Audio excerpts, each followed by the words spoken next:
Good evening or good afternoon, possibly even good morning, depending where you're joining us from. Welcome to a special edition of Lacan in Scotland. We're here today to celebrate the launch of the fourth and final volume of the complete Reading Lacan's Écrits. So we're joined tonight by a number of contributors, both to this particular volume, but also people who've contributed to the earlier three volumes.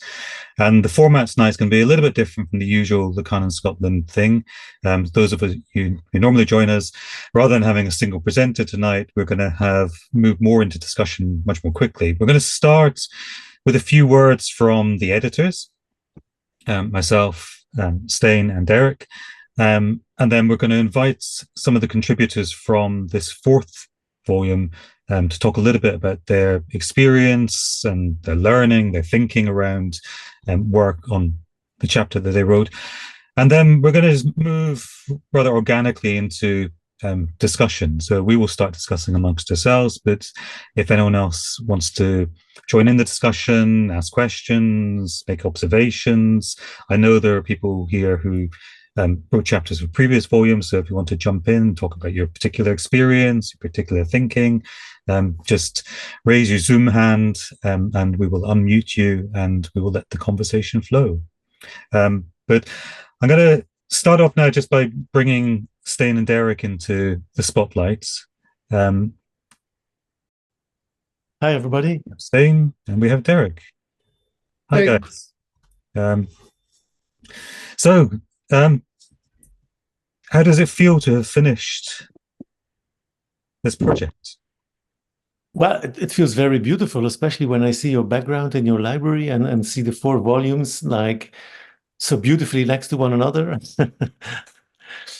But anyways, it has been a long job that took quite a long while to complete, which is not a surprise given the complexity of the text that we have been working on, and especially also our contributors have been working on. But well, for me, it's satisfying to see how, in the end, indeed, the four volumes are there, and we have like a walk through the different papers of the Écrits that is an accessible walk for anybody. So yeah. I'm personally happy that we seem to have avoided managing to succumb to major case of pathology. I mean, I just remember, or symptomatic efflorescence of such a horrible job, right? I mean, I remember, I think, Calum, you'd said something that Danny Nobis had said to you, that there was something symptomatic about trying to engage with one of the texts that he had written on, Kant Vexard. And I suppose it depends on which piece one works, but in a way, maybe not really, because if you try to do a thorough job, which is kind of what we asked, the impossible task, is unearthing all these references, these weird ways in which Baroque formulations that Lacan uses. I mean, it's a one-way trip to, if not obsessionality, then to like nerddom of Lacaniana, from which there may be no return. So let's not underestimate the risks we incurred in doing such a crazy thing. So I'm glad that we didn't go crazy. Although I can't speak for you guys, perhaps, maybe you have. But of course, that didn't seem to daunt us from thinking that it might be fun to now jump into Écrits and restart the whole project all over again. But more seriously, and I think other people here will perhaps have this experience, going back 5-10 years, like when you were trying to get into Lacan, often it would be that Lacan and Language volume. And you would try to find commentaries on the Écrits. And sometimes you'd find scattered stuff. And then sometimes it would be, reasonably cosmetic or not very well developed. And I think the three of us really had that vision of it would be fantastic. And if there was a source where there was careful paragraph by paragraph attempts at explication, And so I suppose, if there's something to feel today, maybe it's pride at having been able to do that, and hopefully, it's a resource of some value. I know particularly when it comes to a text like Subversion of the Subjects, it's great to be. I keep on going back to Fabio Vighi's commentary, for example. So it's nice to have them on hand. Yeah, I mean, I think you touch on something there that the three of us have spoken about quite often, this idea that what we've created here is something that we didn't have when we were studying Lacan, or when our younger selves were studying Lacan. So in a sense, it's, we've brought into the world our own object PTA, the thing that we felt we lacked when we were students ourselves, and hopefully given the generation behind us a surer footing to in their introduction to Lacan, their early stages of Lacan. But I think also there's a sense that what we've done is we've opened the door. We haven't closed the door. This was never meant to be the definitive readings of the Écrits. So I hope what we have done is show that the impossible is perhaps not so impossible, and now everyone can join in engaging with that impossibility and turning it into their own possibility. So it keeps things moving forward. As you say, there may be no return from this, and for us, there appears to be no return because we've now embarked on reading the Overture. So the journey continues. Before we move into introducing some of the authors of the chapters in this latest volume, Stijn, I wonder if you could say a few words about what you feel this this collection as a whole has given to the world of not just Lacanian scholarship, but Lacanian clinicians and Lacanian academics, of which you are both. Yeah. Well, it made me think about the very start when we met at the conference, the three of us.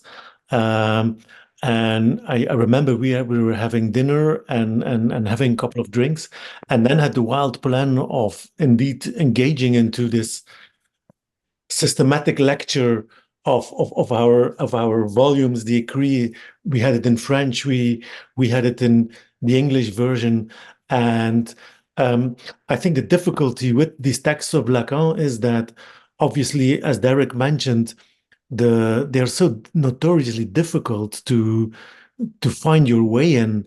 And if that is the case, there is always a danger that of a new master's discourse where someone will kind of give a master interpretation of the text. And of course, there are people who know some of the text very well.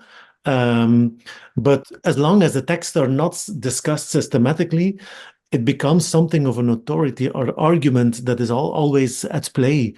And this is, for me, also the danger of the schools in psychoanalysis. There's lots of schools and lots of groups in Lacanian psychoanalysis. And on the one hand, you could say that is good because it provides certain transference. It's good for clinicians to organize themselves and to orient themselves in their clinical work. But there is clearly also a danger to that. And the danger is the danger that actually Lacan himself referred to when studying Freud. And it is that there starts to be that something of a partial reading of the author is being established, and that you have something of an established reading by the local heroes in the school that will dominate everything. And then I thought it was quite interesting to see how we were at that point like younger academics than we are right now, but coming from different backgrounds, also in terms of training and in terms of the universities that we were working at.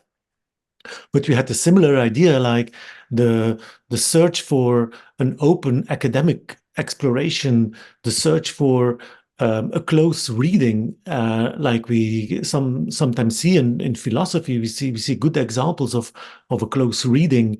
And then we had indeed that belief, like this must be possible for each of Lacan's texts. And therefore, we kind of formulated this like very strict format in a sense. And we had some difficulties negotiating with some of the authors, and some people dropped out of the project because of that, because we wanted them to give a page-to-page commentary, not only that, but also paragraph-to-paragraph commentary, and to kind of start with an introduction. What is the text? Where does it come from? And then this like detailed reading with kind of explaining or saying in more plain language what Lacan is probably referring to, or most probably referring to, and also mentioning some of the references that Lacan is working with, because obviously in Lacan, some of the references are there because he mentions names, but on the other hand, there's lots of authors that he doesn't explicitly mention, but that are relevant in terms of understanding these texts. And so we wanted our contributors to kind of go into that intellectual background. And then, yeah, I'm also going to show them. We ended up with these 4 volumes. Yeah, 4, yeah. Which I think do realize that very project of the close reading. And for me, it's like a step in a true academic study of Lacan. And I think this is really necessary. And maybe it's all the more necessary because someone like Lacan was quite critical of the academic discourse. But that does not mean that we shouldn't take Lacan himself into something of a systematic academic study. We shouldn't like just echo his problem with academia, which is very much also a personal thing for Lacan. This shouldn't be echoed in how Lacan is studied. So maybe especially since he was warning against the university and the academic study, that's maybe very good reason to kind of engage with the study of Lacan at the academia. And yeah, for me, that was the whole project. And I'm happy that we could find such a group of authors. And I just quickly went to the list of the people also attending today, and some of them we will hear because they contributed to this last volume. But I also saw like Eve Watson and Dominiek Hoens and Michael Miller in the audience, and these are people like who did some of the work, and I'm really grateful to the 3 of them, but also to the others who are not there today, but for the scholarship and the effort that they put into writing it. Because if it was only the 3 of us who would have the job to produce these volumes, we would have worked on it until we retired, because it's such a huge job to kind of do that very carefully. So yeah, I'm happy, and for me it's like a step in that direction, and I'm also glad that but maybe not following us, but in the same atmosphere, that different people have also been working on commentaries on seminars. And it's not the claim that there is just one reading of these texts, and that was also not the ambition of our volumes. So I really hope that some people will write papers contesting the chapters from the books, because this is exactly what we need: discussion about the interpretation of some paragraphs, or misreadings, or forgetting of crucial sources in the discussion, from the discussion. And this is very good that it's in this publishing circuit also, because then again, much of the Lacanian literature is is often in journals that are not very accessible, or they are in French, or they are not published by bigger houses. And especially the ones that were published before the internet era are very difficult to get access to. So therefore, we also need, like in a new era, which is more globalized, also in terms of the academic culture, we need these volumes. And these are just, for me, also important in terms of the dialogue between the people from the different schools, from different countries, and to break away from something of the dogmatism that always enters psychoanalytic discussions. Yeah, no, absolutely agree with everything you've said, Stijn. I think really importantly, in amongst a number of important points there, the point you make that this is not something I think the three of us could have done on our own, and it's certainly not something the three of us did do on our own. It was very much about facilitating a coming together of some absolutely fantastic scholars. And there's something of a community, I think, that was built up around the creation of these four books, the people who are involved. And we're going to turn to a bit of that community now and speak to some of the contributors. So those of you who've not yet picked up a copy, and shame on you if you've not yet picked up a copy, you can find it in most good bookshops and many bad bookshops. So after tonight, hopefully you will pick up a copy. But this particular volume, and maybe just to clarify for anyone who doesn't is not aware of this already, we ended up for reasons of efficacy, really, publishing the volumes in reverse order, because this set of texts that were ready to go first happened to be those from the end of the Écrits. So we thought, rather than wait, let's just get them out there, and then that kind of set us up to work backwards through the Écrits. So the first volume that came out is really, in a sense, volume 4, and then volume 3, 2, counting down to the latest, which is really volume 1, though we chose never to number them because we thought eventually they will find themselves in the right order. So this latest volume starts at the beginning of the Écrits. So the first commentary is commentary that three of us wrote together on Lacan's Overture, which one was fantastic to actually, towards the end of this whole project, to actually work on something collectively, because although we'd edited together, this was the first piece that we actually wrote together, other than the short introduction to the volumes. And that particular Écrit, like all of the Écrits, this one, it's a very short Écrit, but it covers an incredible amount of material. But one point that I think is really pertinent that comes out of that first essay in the Écrit is Lacan is talking there about interpretation. And I think this goes to the point you're making, Stijn, that Lacan is there to be interpreted. And he seems already at the launch of the Écrit, which seems to have been a publication he was possibly anxious about, but also very proud of. But he's saying there at the very beginning of that volume that this is work that requires interpretation. So in a sense, I feel we've been true to Lacan in beginning, or not beginning, other people have interpreted Lacan before us, but really kind of establishing this interpretation of the entire Écrit. The second essay in the volume then is the second essay in the Écrit, which is the seminar on the Purloined Letter. And we're lucky enough to have one of the co-authors of that chapter with us tonight. So Christopher, I wonder if you can step into the spotlight and say a few words about your experience working on the seminar on the Purloined Letter. Sure. Altogether, I would say it was a wonderful experience. Working with Kareem was excellent.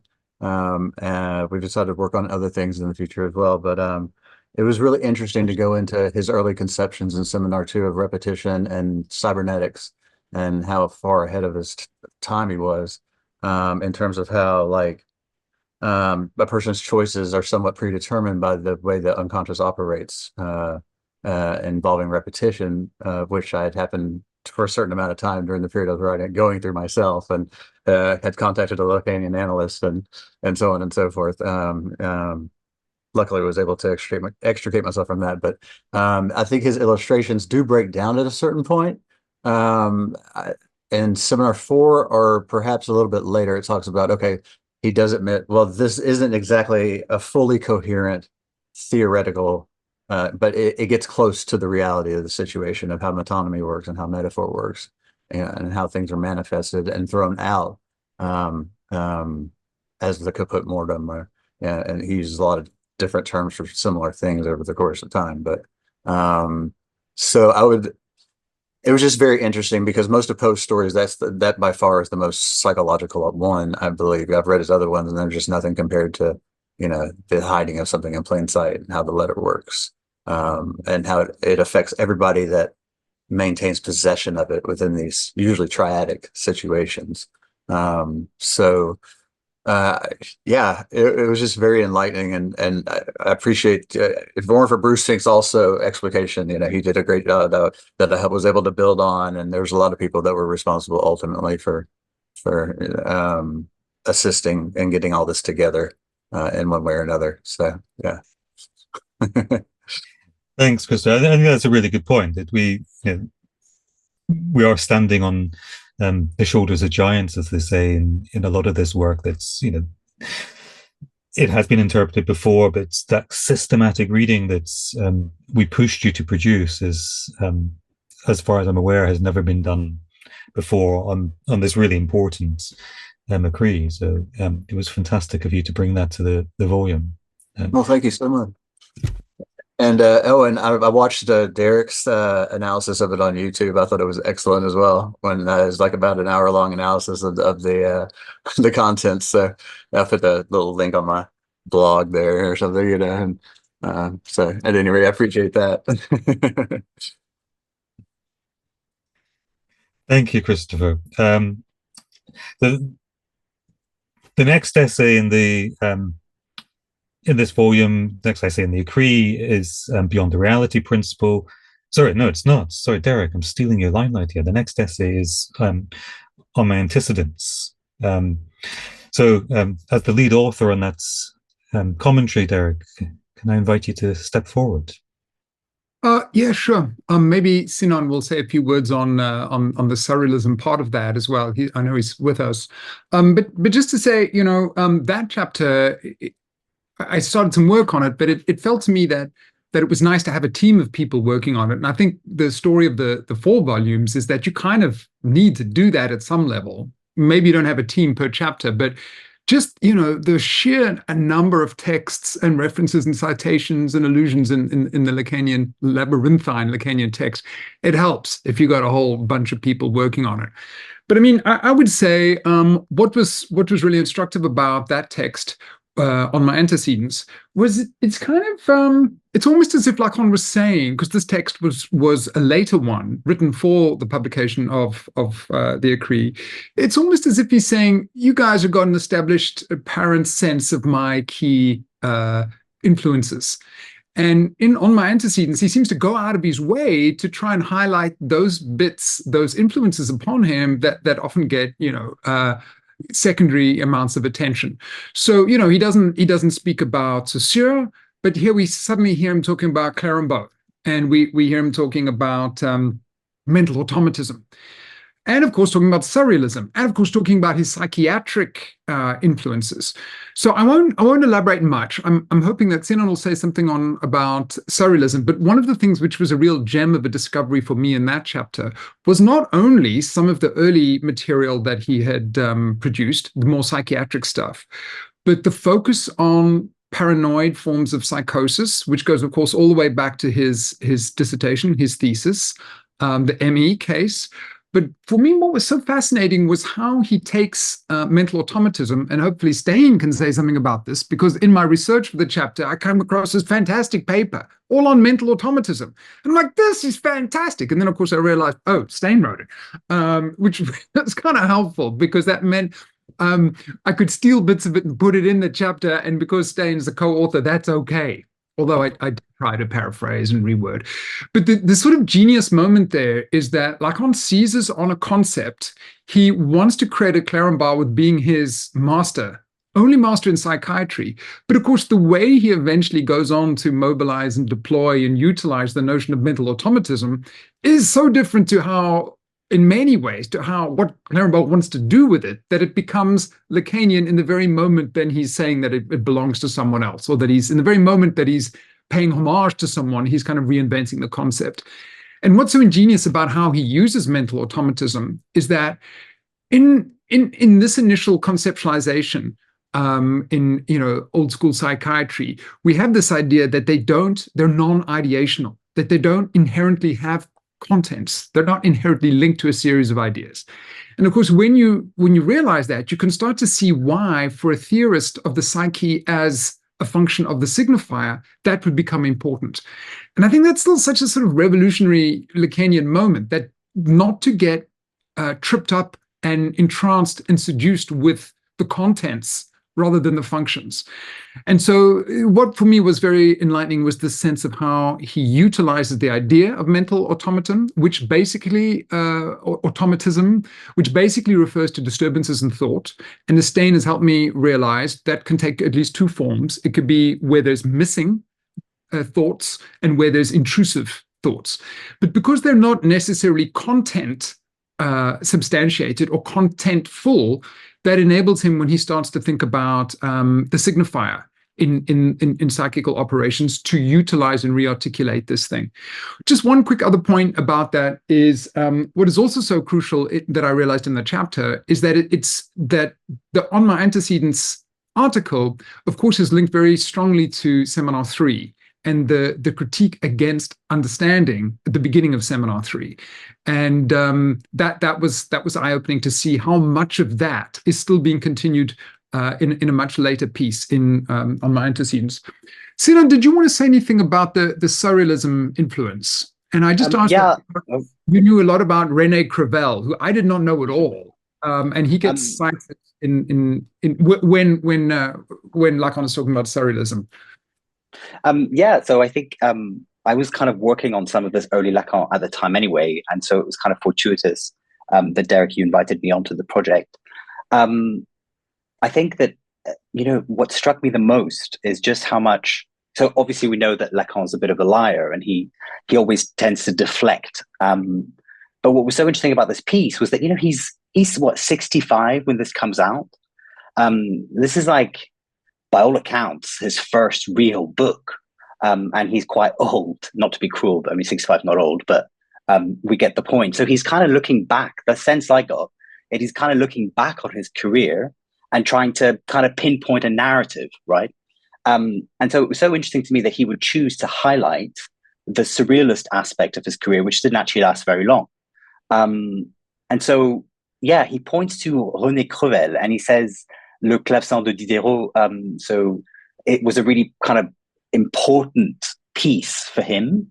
And the more I started reading that book and the more I started looking at Crevel as a figure in surrealist writing, the more I realized that actually there really is something in this. So Daly and Crevel invite Lacan, the early Lacan, to kind of write in their journal Minotaur. And so Lacan ends up writing for this journal, which seemed kind of odd for a psychiatrist who's just finished their doctoral dissertation to be writing in a surrealist journal, but actually makes perfect sense. And the way that Roudinesco reads this is that Lacan was, in a sense, trying to appeal to Crevel's insistence that we should move beyond Freud and look to a kind of someone who could change psychoanalysis and make it more Marxist, in a sense, which is quite odd, really, to think of Lacan as the person who would do that.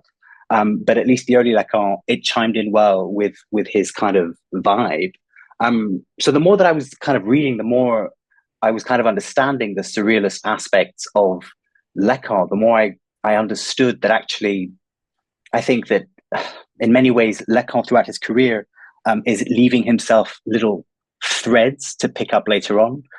So, for example, in the kind of recently published Premier Écrits, he writes about a patient of his, Marielle C. And Marielle C. Is kind of, he calls this a schizoanalysis of language.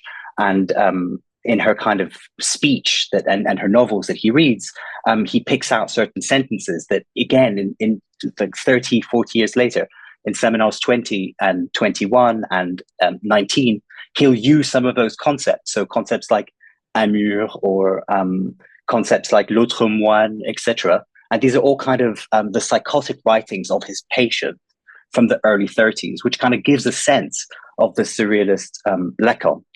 So I was really shocked by that, actually, when we were writing the piece. And I think, the surrealist aspects of kind of Lacanian psychoanalysis are probably understudied. And I think that Lacan gave us a big clue in On My Antecedents and René Crevel. And there would be a lot of work, I think, left to do on trying to read those two figures together. Anyway, I don't know if that was cogent in any sense, Derek. But you can finish this off. Maybe just before we move on from this chapter, I think Sinan cracked a little code, a little clue in the text. So earlier on in the text, Lacan says, I find myself situating these texts in a future perfect that will have anticipated my insertion of the unconscious into language. So there's this reference early on. He doesn't specify exactly where he's done this, but he has some early texts, he suggests, which anticipate the idea of the unconscious is structured like a language. And Sinan does this ingenious thing where he's like, it's the Minotaur, sorry, I can't pronounce it, Minotaur. The Minotaur articles from 1933. And it's kind of a neat observation because I think it does pan out. So anyways, thanks for that, Sinan. It's a great insight. No worries. And just to add, I mean, there's lots of things in Crevel. It's not just, so the idea there being that the unconscious was literally an idea, the unconsciousness being structured like a language is literally an idea in Crevel. And then the other one is that, Crevel puts a huge emphasis on the father and the name of the father. So I think, again, there's lots to look at in Crevel and to what extent Lacan was a plagiarist. But again, he was, and that's why we all love him so much. One of the reasons. One of the reasons. Well, maybe I'll just add a little thing to the text on our antecedents. Because just like Derek mentioned when introducing it, Lacan in that chapter refers to kind of what he thinks as key figures, but by explaining who they are, he does give us an account, but at the same time, he's also obfuscating other things. And so maybe we should also write a chapter on the antecedents that Lacan is not mentioning. And that could also be very interesting. Like, for example, we all know that Sartre and Heidegger had a huge influence on Lacan, but he kind of has lots of difficulties admitting it. Maybe because they were so popular in a certain sense, and at the time that he was publishing his Écrits, because the Clérambault was not popular, that was not the sexy psychiatrist. People looked down at him because he was a biological thinker, and then Lacan can of course take that very mechanistic idea and link it to the logic of the signifier. And yeah, we have another suggestion, George Bataille, absolutely. But there's lots of authors like early Lacan, Lacan of the seminars that he's not mentioning, but he's implicitly referring to their work. And when the seminars move on, or when the seminars start, there is a first generation of very thoughtful intellectuals that are following his seminars with whom he's discussing probably between the seminar sessions, and he's kind of alluding to these discussions.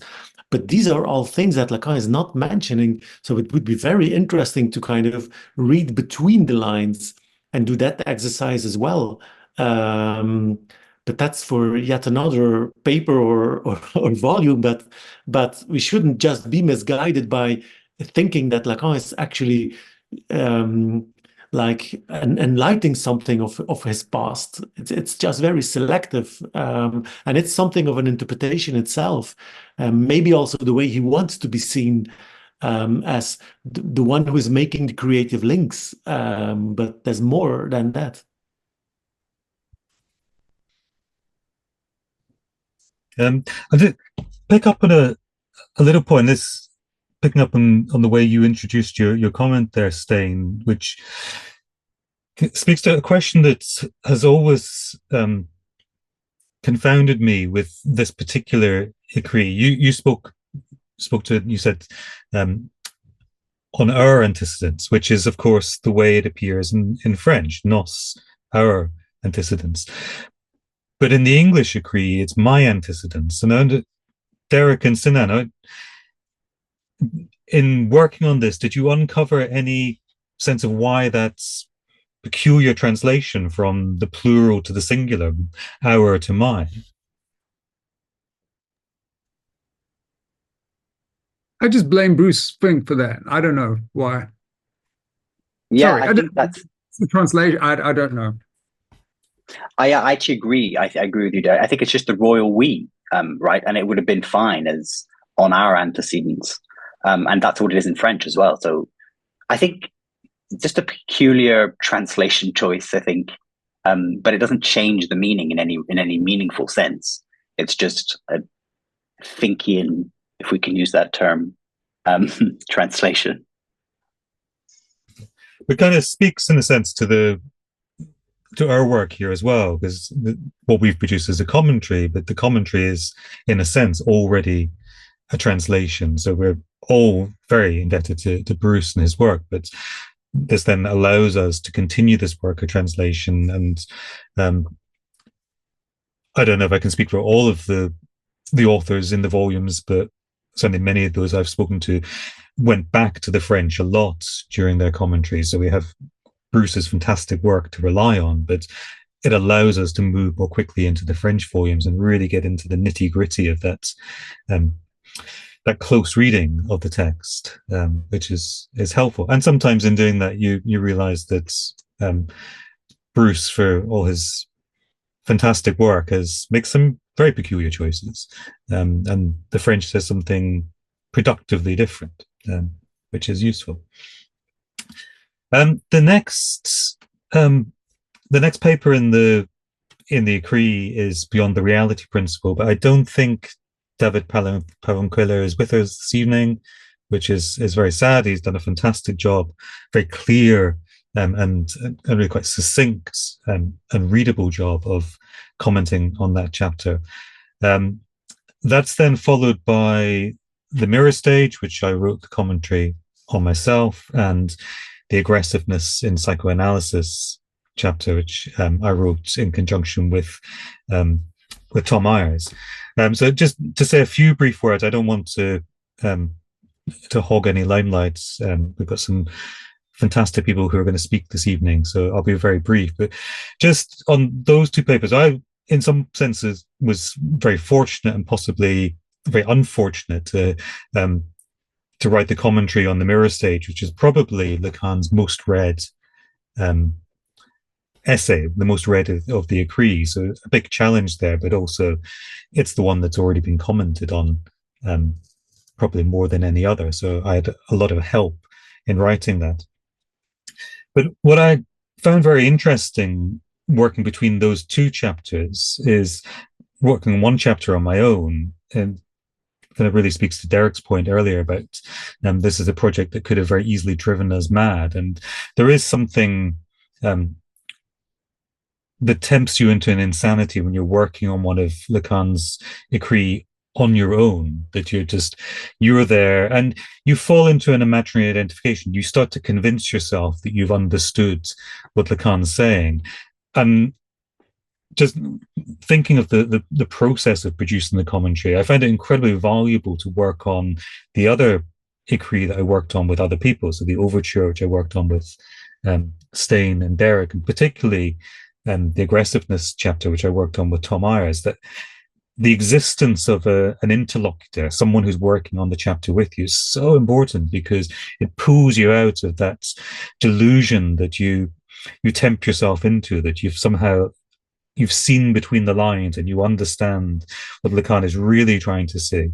And someone else working with you really pulls you out of that and jars your own reading and pulls you back to other possible readings. So it becomes an incredibly productive process, working between your own understanding and someone else's understanding.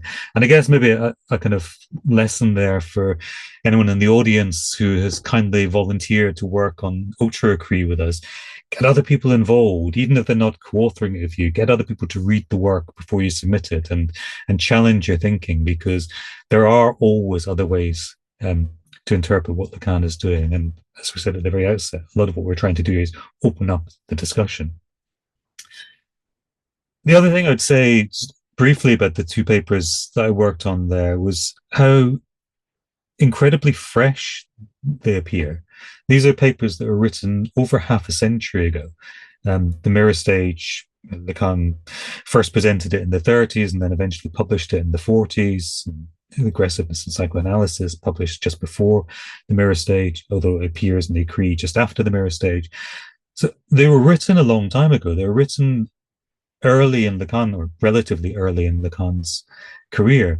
And yet reading them, going back to read them and really working close to them, what the most striking thing for me is how fresh and relevant they still appear. There's nothing particularly dated about them. If you look at the mirror stage, Lacan's engagement with Descartes, and this kind of less overt engagement or less stated engagement with Sartre, all those points he's making seem as pertinent now about psychology as they would have done half a century ago. So nothing dating there. It still seems so relevant. And similarly with Aggressives in Psychoanalysis, which ends with a turn away from the clinic and the practice of psychoanalysis to the context, the world outside the clinic. And Lacan is talking about colonialism. He's talking about war, which seem to be even more relevant since we published our volume than they were when I was writing the commentary. So again, I don't think this is something that's particularly limited to these two écrits. I think there is kind of a much wider point that the écrit is something that keeps speaking to us, and hopefully the volumes that we've produced will help people go back to those écrits and see the contemporary relevance of them, whether that's to the application of psychoanalysis in a kind of cultural, social sense, or the application of psychoanalysis in a clinical sense, or just an understanding of what's going on. The écrits seem to be as vital now as they ever were.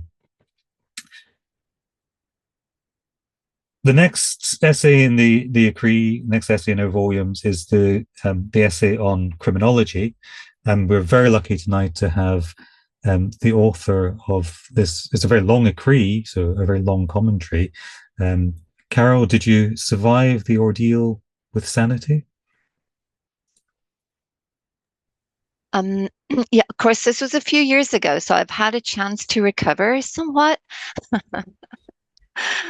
It was, I mean, you said yourself, Calum, that the essay on the mirror stage is probably the one that's the most read of the écrit. I think probably the one on criminology is the least read of the écrit.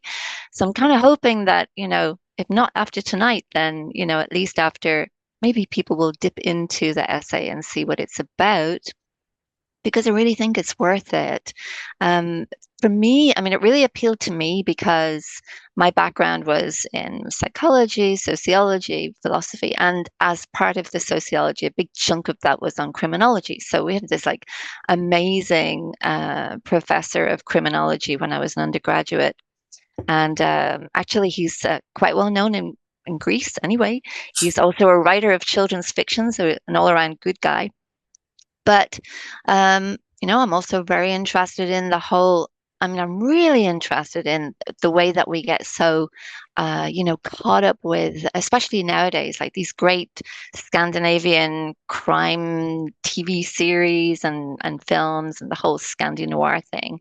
And I think that this essay, it really captures something of Lacan, kind of Inspecteur Lacan, like really, hunting down something which can be discovered about crime and the criminal. And that's really one of the key things that he does. He de-objectifies crime by, looking at how we can think about the crime and the criminal in separate places. And that was still quite a new thing to be doing when he was writing this.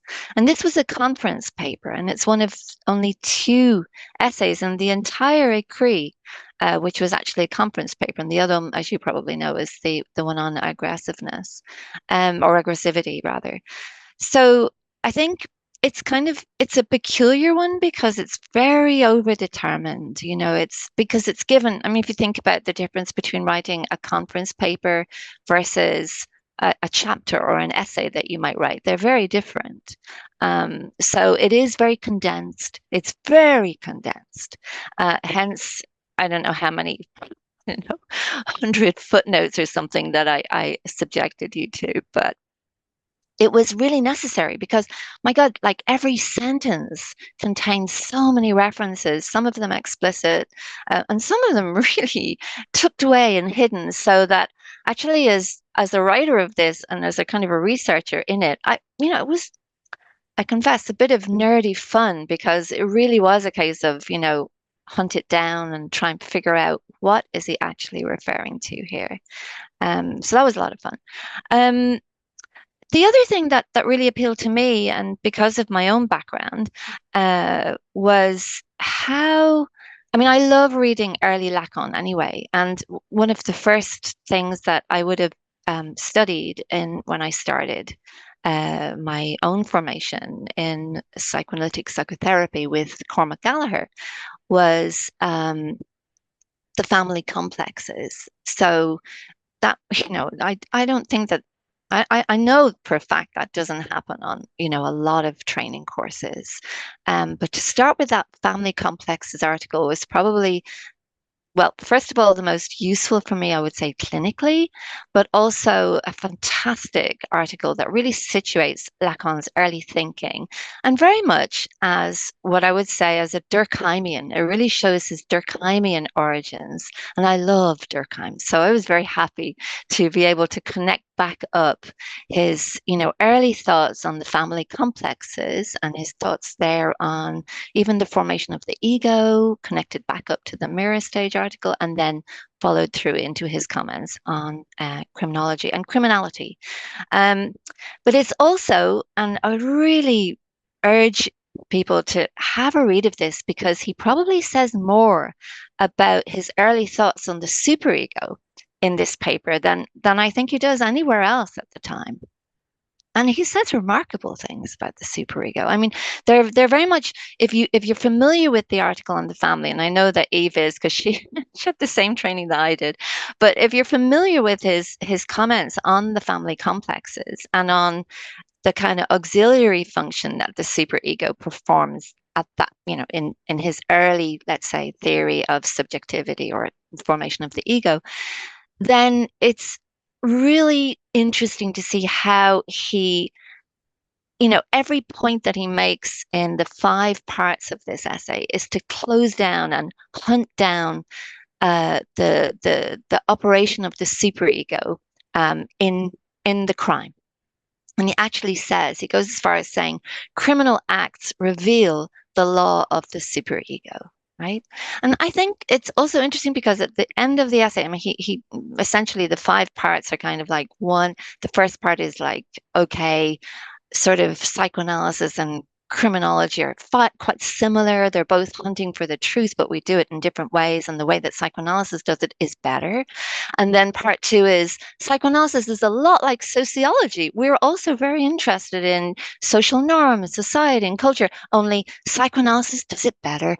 And then, he gets on and he looks at the superego, the ego, and the id. And again, the comments that he makes on the id and the drives, so interesting, because he refuses to kind of have these really banal ideas about the id floating around and how we're at the mercy of our drives. And he's saying, no, usually the criminal is the one who isn't driven at all. That's, you need to look for the symbolic content in the crime, and you need to look at what in the criminal is at work in him or her. So that was it. I really enjoyed it in the end, but it's a long time ago. That's a really good point you make about this being an underread essay, and particularly surprising in a way, given how popular criminology is. Certainly in UK academia, thinking of undergraduate courses, criminology has been, I think it's in a slight wane now, but it has been this incredibly popular discipline, with the rise of NCS and Cracker and all these forensic TV programs, incredibly popular, and yet very few people seem to have gone to this open door and said, okay, let's port Lacan into criminology, even though Lacan was already doing it himself. So I'm thinking now, with your fantastic commentary, that's you've built a little bridge there that people will be invited to cross, because I think people didn't really read that Écrits, and maybe people who are not inside the Lacanian world wouldn't have read that Écrits, but now they can, because you've made it possible for them. Okay, thank you.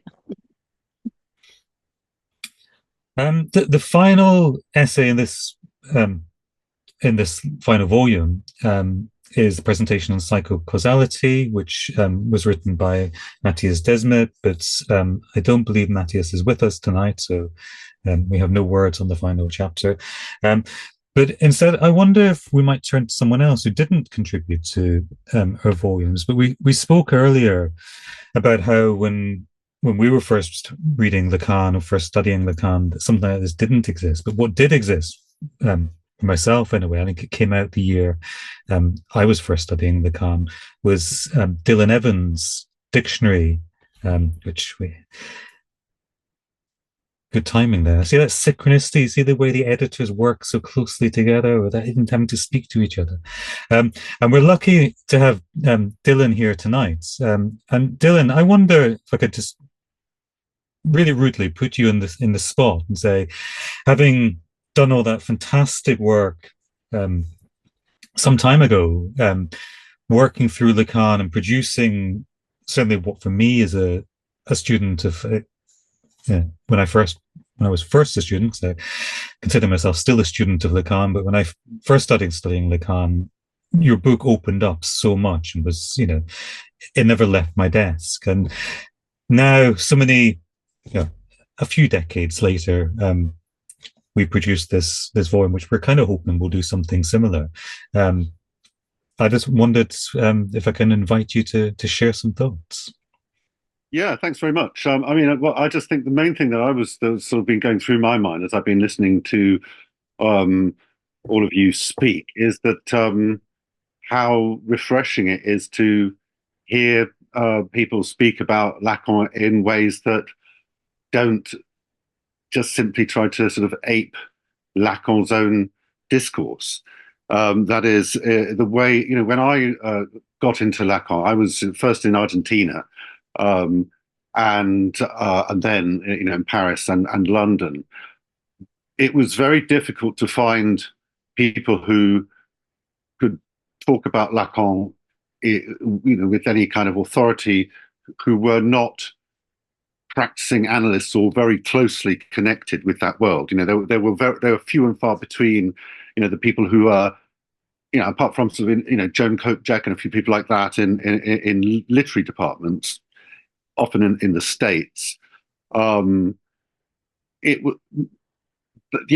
was very rare. Most people, and Slavoj Žižek obviously being and the Slovenian school in general, but most of the time, if you wanted to get sort of in-depth, really detailed, close readings of Lacan, you had to sort of go to people who were also very tied into the sort of social framework of practicing Lacanian analysis. And that was, I think, quite unfortunate, because what tended to happen, or at least my impression of it was, that it became excruciating listening, because they all seemed to want to speak not just about Lacan, but like Lacan.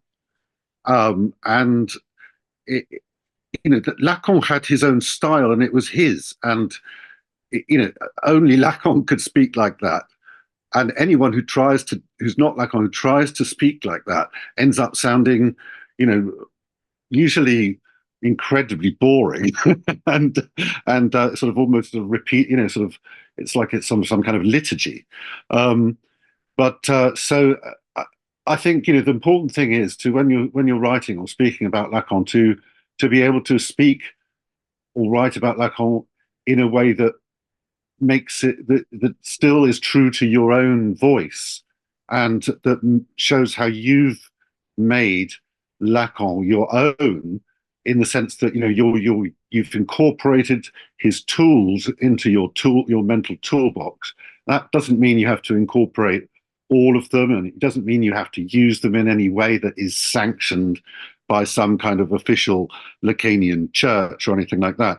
And so it's really refreshing, because that now there's, I've always thought, actually, well, not that almost all the interesting stuff that's written about Lacan is written by people who are outside of the official sort of Lacanian circles.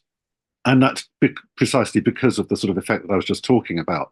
It's not, it's a general rule. There are exceptions, obviously, but and it's not that being in a Lacanian school stops you doing that. It's just that there is this sort of pull of the center of gravity, sort of, that you get sort of into some kind of groupthink when you're in the, and a sort of a sharing of kind of norms about how to speak. So I think in the virtue of having commentaries on Lacan and works that use Lacan's ideas and tools operating outside of that world, in academia tends to be mainly, just because people in academia have the time and the background to be able to do it, but it doesn't have to be there. It could be anywhere.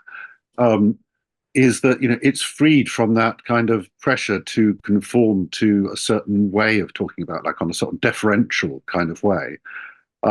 So it's really great. I've really enjoyed listening to everyone who's spoken so far, and to see, that is it. And also another thing that I can see coming through from you guys is that I didn't seem to see so much maybe it's changed since I did my sort of training, but I can see you speaking as people speaking with a certain, sense of joy and sense of humour. Two things that were signally lacking in the very sort of stentorian discourse about Lacan that would dominate in the sort of Lacanian training circles. So I think that's liberating, because it can be, very very claustrophobic in those official schools, as as Lacan's students sort of found out towards the end of Lacan's life, when it became a bit of a pressure cooker in the AFP in Paris, which, especially with the advent of the pass, which led to the tragic suicide of one of the first people to go through the pass. And I think that came from that sort of very incestuous internal kind of focused of that discourse. So yeah, it's great to see Lacan being sort of unleashed from those sorts of constraints and a sort of and appropriated and used in a way which is sort of I sort of made my sort of slightly sort of cheeky comment earlier in the chat, sort of traduttore, traditore, but that's not a criticism. That's what we should be doing. In translating is and deliberately betraying, in the sense of not seeking to reproduce some authentic or original meaning, whatever that is, which is a sort of mark of fundamentalism, and to say, look, liberate it in all its multivalent kind of interpretations, and to encourage others, to go and do the same. So, congratulations and thanks very much for inviting me. Thank you very much, Dylan, and thank you for coming along and for speaking. It's really good to have you here, have you as part of the community. Thank you. Sinan. I was reminded when Dylan was speaking of this quote by Michel de Certeau. And I think he says something to the effect of, Lacan belongs to no one. He's not trapped in his own discourse where the faithful believe to hold him. He's not even trapped in his own genealogy. So I think, I really wanted to echo what you were saying. With freedom. I noticed there were a few other contributors in here with us tonight, and I wonder if, no pressure at all, but if you want to say anything, Eve. Those of you who are not familiar with the volumes, although I'm hoping you all are, Eve contributed one of the chapters, the commentary on the guiding remarks for a convention on female sexuality, to the very first volume that we published back in 2018. So a long time ago. But Eve, I wondered if you wanted to share a few words with us. Thank you, Calum, and hello, Calum, Stijn, and Derek. What a wonderful celebration this is. Congratulations to you. This is phenomenal. 4 volumes. I work on a couple of editions of a journal a year, and that I can tell you is an almighty amount of work. So it's unimaginable to me the amount of work that you did. Such a pleasure to work with you, first of all, to say that. A great experience. And I suppose I was intrigued when you invited me to contribute to the volume, and I knew very quickly, I suppose, what I wanted to do, and that was to continue my own interest in the feminine, which was something I developed during my initial clinical and theoretical training, as Carol mentioned, here in Dublin with Cormac Gallagher, and then my doctoral studies as well, and it just seemed like a really. I thought it would be an interesting bookend to those interests, which were unfinished. And I suppose the question I had going into the text, which is not a particularly well-read text when it comes to Lacan and the feminine, it's all about the Seminar 20 and the later Lacan. I thought, right, okay, let's look at the earlier Lacan here. And the question I had was, what connections can be made to the later Lacan, and are there presages to what's to come later that can be found in the text? And I was, I suppose, very curious about that, and I, and I suppose I was curious about what I thought at the time, rightly or wrongly, to be a kind of delineation between the earlier Lacan and the later Lacan, and a kind of clear-cut distinction. And I just that never sat well, and it has never sat well with me. So those were the kinds of interests that brought me into the text, and I have to say it pushed me to levels of obsessionality that I never imagined I would be capable of. I thoroughly enjoyed it, and in answer to the question, and it's I've written it into the text, I think there are a couple of very, very clear signs that already as early as 1958, Lacan is thinking about the feminine in terms of what will later be la patu, the not all, and this he writes it in this idea of the woman. Phallic mediation does not phallic mediation does not account for everything drive related in the woman. I think that's very significant. At least I found it to be so. I think that the text is also very Freudian, and quite I think deliberately so on the part of Lacan, where he talks about the three lines of feminine development, if you will, and he delineates them as being frigidity, femininity, and homosexuality, precisely mirroring how Freud delineated the lines of feminine development. But he really works with them in very, very interesting, and it's a deeply clinically relevant text. It is very theoretical. It's also very clinical. And I suppose I was inspired to think about how the text is applicable in clinical ways, and looked to do that in part with the text. And the text also addresses the social bond, and there's a very interesting commentary at the end. Not quite Durkheimian, I would say, but maybe I'm thinking about that now, thanks to Carol. Maybe not so far away about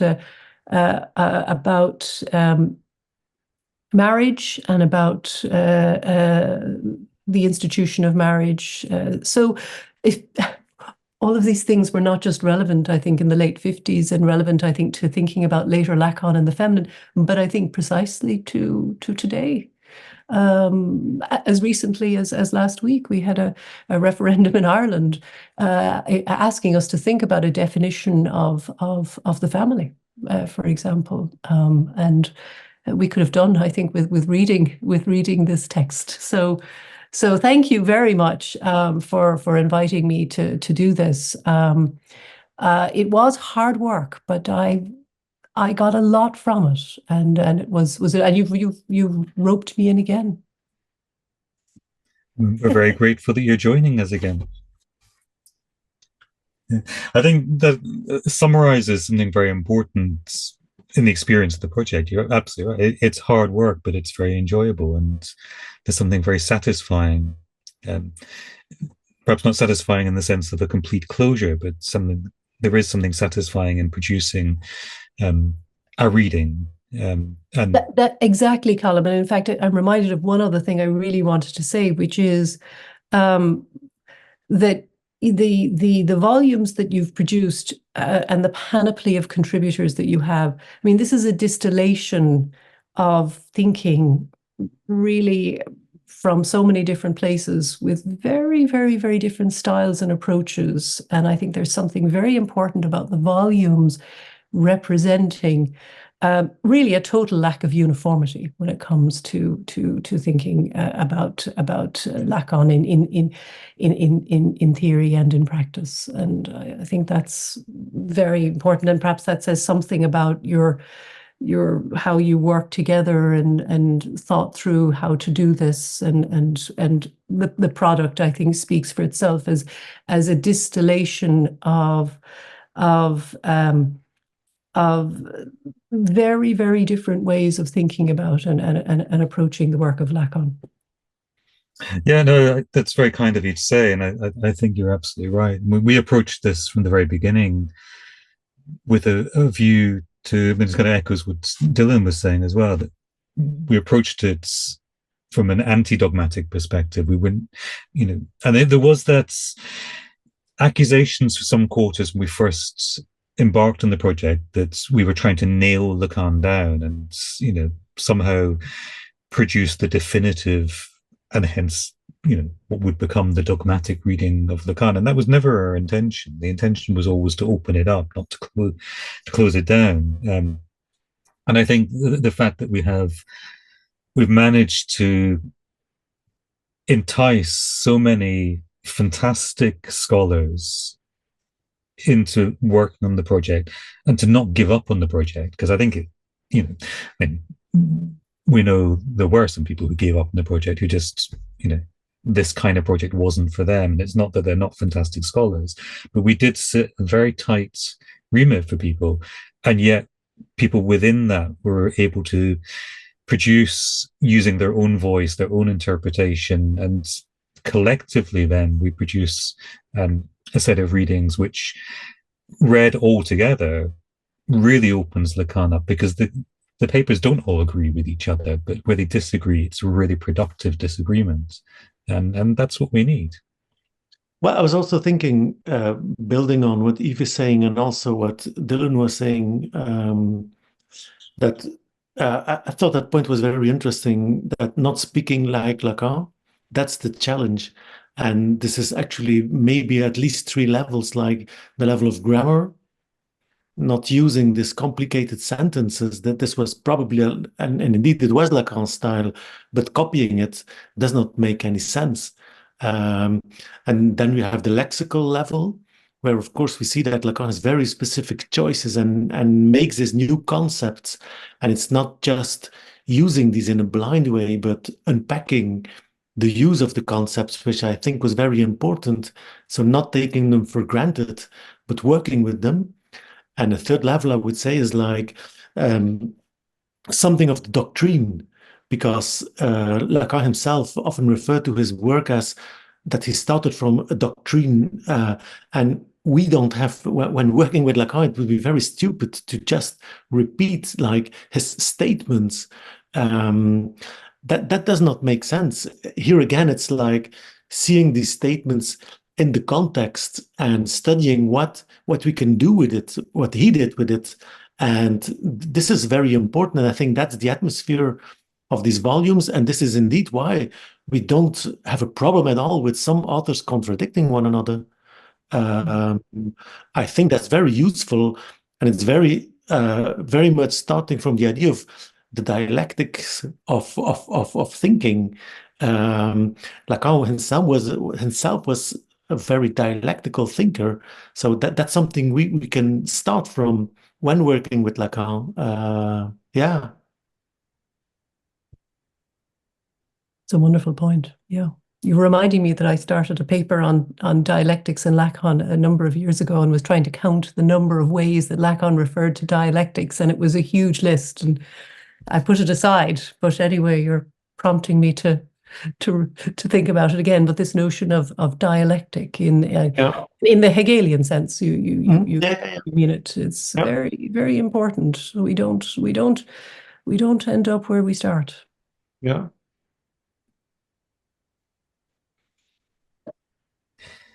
So, thank you so much, Eve.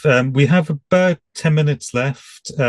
If anyone else, I'm not sure if there are any other contributors left. I know Mike Miller was here, but he had to go, and I'm struggling to see who's still with us. But if there is anyone else who'd like to say a few words, whether you contributed to the volumes or not, is Dominic still here? I think Dominic's there, yeah. Dominic, come and join us. Yeah. Hi. Hello. Hi, Dominic. Hi, Dominic. Stijn. Yes. Yes. Sorry, I was a bit distracted. Yeah, tell me. Yeah, you may be a bit surprised that we invite you here suddenly. Yes. Well, I heard many interesting things, and a lot of things I agree with. So I have not much to add. Could I just, for context, say, Dominic, for those of you who have not read the volumes, Dominic wrote a really fantastic commentary on the paper on logical time. It was quite an experience because I had been teaching that text many times before, and I was always making the connection to logical time as opposed to chronological time, and to the notion of Nachträglichkeit in Freud, and to the special temporality of trauma. But actually, when you read the text, there's not too much on time in it. It's all on logics. And that was the very, let's say, fascinating. It was a sort of, first of all, I was a bit puzzled what to do then with the text, but then I was really into the text, and then you see what a thinker he is. It's a simple logical riddle which was told to him at a party, and yes, he was like fascinated by it, and he could not solve it, and so he called the person who told him in the middle of the night to explain the solution and to explain the reasoning behind it. And then he makes his own, let's say, analysis of it, and he shows how time plays a role in logic. Would not expect this, because logic is the timeless form of correct thinking, and in this particular case, time plays a role. So that was one discovery, that it's much more on logic than on time, although time, that's the genius element of Lacan, to distinguish between three different dialectical steps, and one involves time. Another thing is that a lot of, it really convinced me also that there is not such a sharp distinction between the early and the late Lacan. I think a lot of the problems, it's an early text, I mean, it's written in 45, but a lot of the problems he deals with later, not only logical problems, but also the problem of universality and singularity, the problem of the logical consistency of object A, it's all there. Of course, I exaggerated a little bit, the text of 12 pages, but if you read it from that point of view, you find a lot of anticipations of things you would discover later, which I also think explains why the text is not at its right place, like the seminar on the letter volée, the other text in the Écrits, which is not chronologically well placed, is logical time. It's placed too far, so it's already showing that it belongs to the second volume of your commentaries, whereas it should have belonged to the first volume, which is now released. So these are a couple of things I wrote the text 7 years ago, so it's already a long time ago, but I learned a lot from it, to do the modest work of going through it line by line, paragraph by paragraph, and really, sometimes you have to read the text to know what it's about, and that's my experience. And thank you for inviting me to do so. Thank you, Dominic, and thank you for saying a few words. And just like Carol and Eve, Dominic has also agreed to participate in the commentaries on the Overture Écrits. So clearly, this experience hasn't been so off-putting. So, and maybe this is a good place to wrap up, talking about the where we go next with this project. So I wanted Derek, Stijn, if you want to say any few words about the next few years of your life that you've committed away. Well, I think to this, which is probably still a harder volume to write commentaries on than the Écrits already is very difficult, because this is a very curious collection of very early texts, long texts, and then also like later texts, which are notoriously difficult, and longer text also from the later works, shorter texts. So whilst the Écrits, there is some difference in length, it seems like, at least at the level of complexity, they are still somewhat similar, and they somewhat stem from the same period of time. But Overture Écrits is different in that it's so diverse, and so it's a bit of a journey. We don't exactly know where we will end, but I'm very grateful that we found again, like very quickly, like a very enthusiastic group of people who are willing to write a paper for that volume, and also very good to see that there is a new generation of younger scholars who are working very seriously in Lacan, who will also join us in making these volumes. And it seems like we will again at least have 3 volumes out of these, or maybe 4 out of Overture Écrits. So I think it's exciting, it's challenging, but I'm really glad that this, well, that this is the next step that we can take. Yeah, and slightly different in a way as well, because where the Écrits, by the time we worked on our projects, Bruce Fink had provided the complete translation of the Écrits, but the Overture Écrits still, some of the papers are translated, some of the papers are officially translated, some unofficially translated, and some of the papers haven't been translated as far as I'm aware. So a slightly different project in that sense, that we're introducing, I suspect, many more texts for the first time to people, rather than providing a commentary on texts that people are already familiar with. So we'll have a slightly different impact, I think, but incredibly exciting. Derek.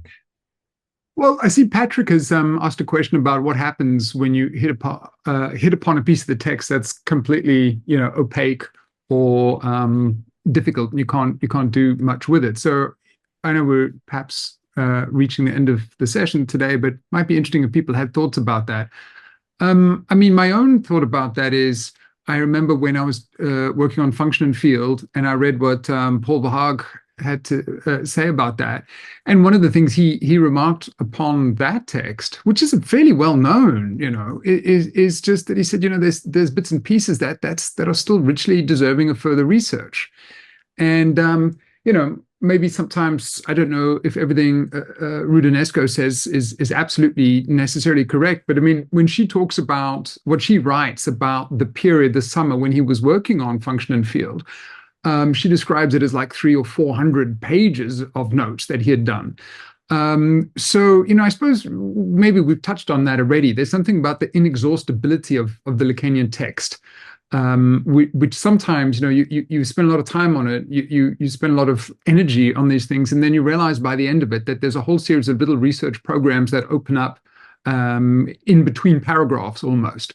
So I suppose the one answer I would have to Patrick is that by the end of it, you like the little satisfactory sort of jouissance moment of, I've done it. But of course, that's always offset by the number of different research questions that come to the fore. My one response to that actually is, I often feel that I'm less bound by the need to be, like, I like quoting people. So when I'm totally befuddled by something, if you reach out and you look out wide enough, not always, but often you'll find that someone actually has done not a bad job of saying that. Now, of course, you run into a problem is you can't really submit your scholarly manuscript, which is a patchwork of things everybody else said. But that's actually my dream. I'd rather do that, to be honest. But that's one response. And sometimes, you find in quite a variety of text, and maybe it takes us back to something Dylan had commented on before. Sometimes it's not always the most prestigious of texts. I'm a big fan of introductory texts on Lacan, and of course they range in quality and the examples and originality. But you can find there's a book, a Christopher Lee book, and you never hear of. I think his name's Christopher Lee. I don't hear colleagues talk about him, but little quotes that I got from that really were very helpful in me trying to understand some bits of function and field that I didn't. So I don't know. Maybe I'm opening up a vision of Lacaniana as a gigantic scrapbook of quotes from various places. Or another way of putting it is it just really helps to have a big map or network of colleagues whom one can lean on and help. I mean, I'll finish up, but one thing that was kind of useful in on my antecedents was we were struggling with a section where Lacan makes a reference to, I think it's Toulouse, and we couldn't figure out what this was. And at some point, we reached out to Danny Nobis, and he said, "Oh, well, there's a different way of translating it to how Bruce has translated it, and this is what that could mean." And we've just incorporated that quote into the chapter. But I think it just goes to show you, even if you're an exceptionally knowledgeable and scholarly Lacanian dude or dudette, it's not really a job you can do on your own. And if anything, I suppose what I'm trying to say, that I hear myself saying, it's a comment Calum had as well, is I don't think we should be afraid to be citing, to be constantly referring to other colleagues. I think I called you all colleagues, but anyways, never mind. Colleagues out there through whom one can try and grapple with the stuff you're not necessarily easily going to be able to formulate or understand in your own terms. No, I think that's a really good point there. And I think I said this earlier, that there's a sense of community that we've created through this project. And, one obvious response I think that we all engaged in as we were writing our commentaries is when we got stuck. We spoke to other people and said, what do you think? And often there are people who have encyclopedia knowledge of these things, who can shine particular lights. And I guess that kind of speaks to the point that there are two, and probably more than two, but two kind of clear ways in which you can get stuck reading Lacan. One is where you're not sure which of many possible interpretations is the one you need to be going with. And the other is when you have no possible interpretation. And I think the first is in some ways quite easy, because you can, at least in the kind of project that we're working on, it's about that opening up the different possible interpretations. When you're completely stuck, I think, as Derek says, the answer is often ring Danny Nobis.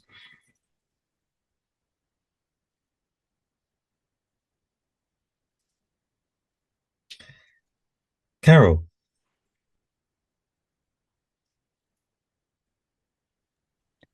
It maybe is a little bit cheeky, but I suddenly thought, no. well, I suddenly thought, I'm editing a series with Routledge as well, which is the Studying Lacan seminars, and I mean, you've got I think, well, at least two of you have got an essay in the collection so far, but it's this with the same intention. It's not to create or recreate some kind of doctrinal, mastery, and the sense of there not being any questions left that can be asked about the seminars. The whole point of these the volumes that have come out so far, and the ones that will come yet to come, are that they interrogate the seminars, they interrogate what Lacan is saying, and even sometimes directly challenge him, saying this can't be, this makes no sense, or what is he saying here, what is he doing with this, because just like 5 minutes ago he was saying something completely different about it. So I think there has to be the room, it's incumbent on us now, if we are some kind of community, to insist that we continue to inquire and interrogate and critique, not just reproduce, because that anyway, apart from anything else, that's just boring. So anyway. Yeah, I mean, it's following in the spirit of Lacan. He didn't simply repeat Freud. He took some bits, he developed bits, he disagreed with bits, he dropped bits, and so to be properly Lacanian, we need to do the same thing. Okay. But that's a really nice way to end. We've got to 9:30 or past 9:30, but I think that's, again, for people who are not familiar, as usual in Lacan in Scotland, we have a range of people, from people who write in Lacan to people who are studying Lacan, people who have been doing Lacan for decades, and people who are new to Lacan. And if you're not aware of Carol's series, it very much is a kind of a partner to our series, where we focused on the Écrits. Carol's series for Routledge focuses on readings of the seminars. And so far, Carol, remind me, you've done seminar 4, 5, 6, 7, with 8 coming shortly. Is that right? 8, yeah, exactly. 4, 5, 6, 7, 8 is forthcoming, and then 9 is also, people are working on 9 already. 9's going to be amazing as well. It's got Olga Cox-Cameron, Dan Collins, and Don Kunze explaining all of the topology. So need that. Definitely need that. So lots to look out for. Mm-hmm. Thank you. Thank you. We usually, for those of you who don't come to Lacan in Scotland most months, we tend to port over to a different link, which you should have received. If not, we'll pop it into the chat now. We call it the virtual pub, and this is just an extension of conversation, less formal. Many of you, I think, already know each other in real life. If not, it's a chance to meet people. But if you fancy joining us in the virtual pub, it's bring your own bottle, but we will port over there, and the conversation can continue. Before we close this session, just a couple of announcements. First of all, for Lacan in Scotland, we are back in our usual slot, which is the last Thursday of every month. So if you're a regular at Lacan in Scotland, then we look forward to seeing you there. If you're not a regular at Lacan in Scotland, then why not? So join us on the last Thursday of the month, when we'll have Stephanie Swales talking to us. I've just a complete brain freeze and forgotten what Stephanie's talking to us about. Empathy. She's going to be talking to us about empathy. The subject is supposed to empathize. So please join us then. And then in April, we have Robert Bashara talking to us about Kanye West. And May, we have Carol, who you've all just seen, talking to us. So please do sign up at Lacan Scotland for regular updates and join us on the last Thursday of every month in the same slot. And we also have an announcement about a conference in September, which you should shortly see a poster for. Stijn, do you want to say anything about the conference, or does it speak for itself? Well, it does speak for itself, and the ideas of that conference is that we will work in the same atmosphere that we've been working in the volumes. So there is a possibility to present posters. There is for younger researchers, but also to present papers or to propose a panel, an entire panel on Lacan. So there is no specific theme in terms of like a topic, but it's just very open. We will study anything that has to do with Lacan. So you're all very welcome in Ghent. You see here the keynote speakers, and we will have a great party on Saturday evening. So we'll hopefully see you virtually on the last Thursday of every month back in Lacan, Scotland, and see you all in reality in September in Ghent. And if you've not been to Ghent before, it's a fantastic town, worth visiting, but also despite where it is, or regardless of where it is, it will be a fantastic conference. The last Lacan conference in Ghent was an amazing affair, and I have every expectation this one will be even better. For tonight, formally, thank you all for joining us. If you want to join us in the virtual pub, we will see you there. Stijn, Derek, thank you so much for coming along and being part of this, and everyone else, Carol, Eve, Dominic, Dylan, thank you for saying words. Chris, it's great to see you all.